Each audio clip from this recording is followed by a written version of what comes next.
महाराष्ट्र में 20 साल से जो सियासी दीवार खड़ी है वो टूटने की कगार पर नजर आ रही है। उद्धव ठाकरे और राज ठाकरे के साथ आने की खबर है और ये खबर कहीं और नहीं, खुद शिवसेना यूबीटी के मुखपत्र सामना में छपी हुई है। उद्धव और राज की पुरानी तस्वीर छापकर सामना ने ठाकरे विरासत के एकजुट होने की अटकलों को फिर से हवा देने की कोशिश की है। उद्धव और राज के साथ आने से महाराष्ट्र की सियासत किस करवट बैठेगी? क्या वाकई में ऐसा संभव है या फिर ये सियासी शगुफा ही साबित होने वाला है?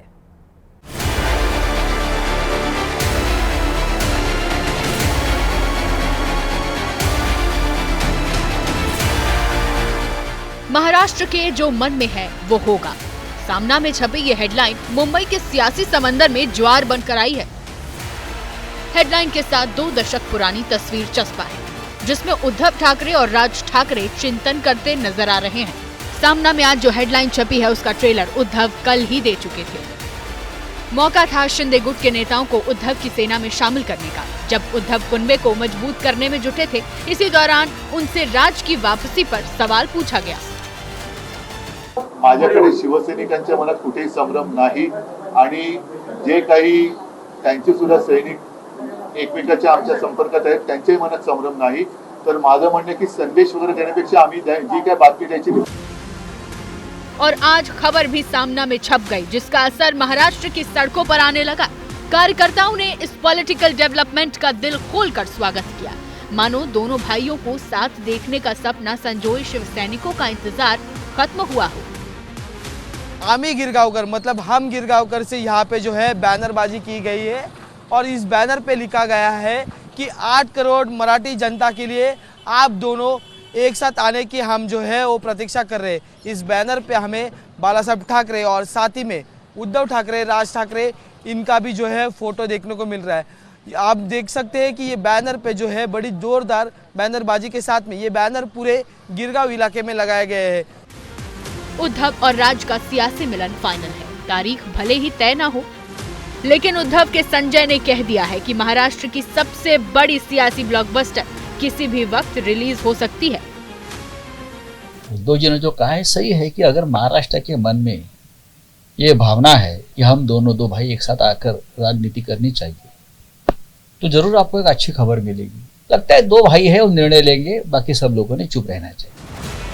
एनसीपी शरद गुट उद्धव और राज के साथ आने के फैसले का स्वागत कर रहा है, तो बीजेपी इस कदम को अस्तित्व बचाने की कोशिश बता रही है।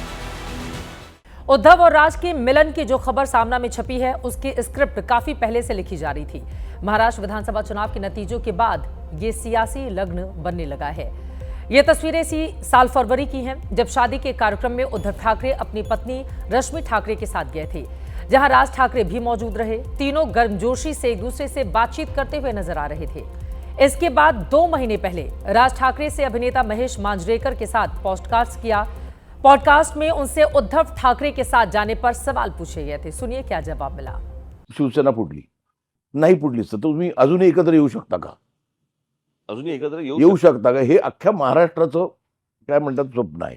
हे बघा, प्रश्न असा आहे ना की या सगळ्याच्यामध्ये कुठच्याही मोठ्या गोष्टीसाठी मला असं वाटतं आमच्यातले वाद, आमच्यातली भांडणं, आमच्यातल्या गोष्टी या किरकोळ आहेत। महाराष्ट्र खूप मोठा आहे हो, कळलं का? या महाराष्ट्राच्या अस्तित्वासाठी, मराठी माणसाच्या अस्तित्वासाठी ही भांडणं आणि हे वाद आणि ह्या सगळ्या गोष्टी अत्यंत क्षुल्लक आहेत, अत्यंत क्षुल्लक आहेत। त्याच्यामुळे एकत्र येणं आणि एकत्र राहणं यात काही मला फार कठीण गोष्ट आहे अशातला मला वाटत नाहीये, परंतु विषय फक्त इच्छेचा आहे। राज ने अपनी इच्छा जाहिर की तो कुछ ही घंटों के भीतर उद्धव ने भी ग्रीन सिग्नल दिखा दिया था। माझं तर मत असे की मराठीसाठी आणि महाराष्ट्राच्या हितासाठी किरकोळ भांडणं बाजूला ठेवायला मी सुद्धा तयार. की आमच्यातली भांडणं मी आज सांगतो, जी काय भांडणं माझ्याकडनं नव्हतीच कोणाशी मिटून टाकली, चला पण पहिले हे ठरवा महाराष्ट्राचं हित, आणि मग त्यावेळेला सगळ्या मराठी माणसांनी ठरवायचं की भाजप सोबत जायचं का शिवसेनेसोबत, म्हणजे माझ्याबरोबर एसनशी नाही। उद्धव और राज के साथ आने से शिवसेना नया सियासी संचार कर सकती है।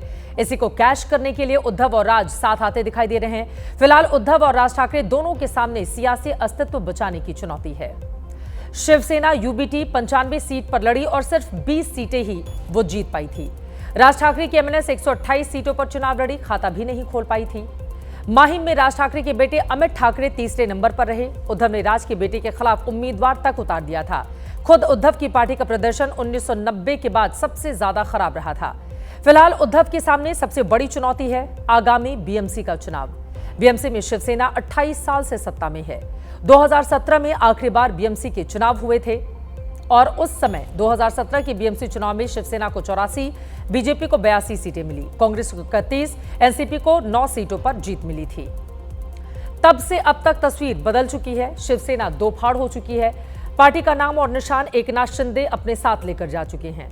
बीते विधानसभा चुनाव में जनता ने भी शिंदे को ही बाला साहब का सियासी वारिस चुना था, लेकिन अब लड़ाई शिवसेना के गढ़ बीएमसी तक जा पहुंची है। शिवसेना सत्ता में रही हो या फिर नहीं, बीएमसी ने मुंबई में उसके सियासी रुतबे में आंच नहीं आने दी। अब गढ़ में सेंध लगी तो मातोश्री के हनक पर सीधा असर होगा। मातोश्री से 20 साल पहले राज ठाकरे भी रुखसत होकर, नाराज होकर निकल गए थे। अपनी नई पार्टी बनाई, चाचा की तरह अपने तेवर भी दिखाने लगे, लेकिन बात बन नहीं पाई।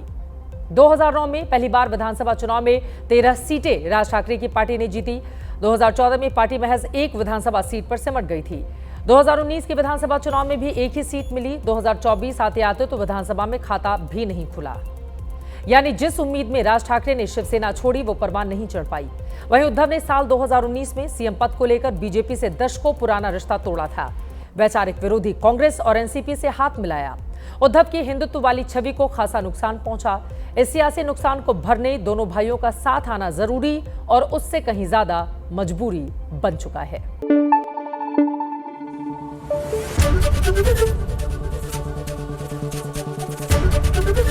एबीपी न्यूज आपको रखे आगे।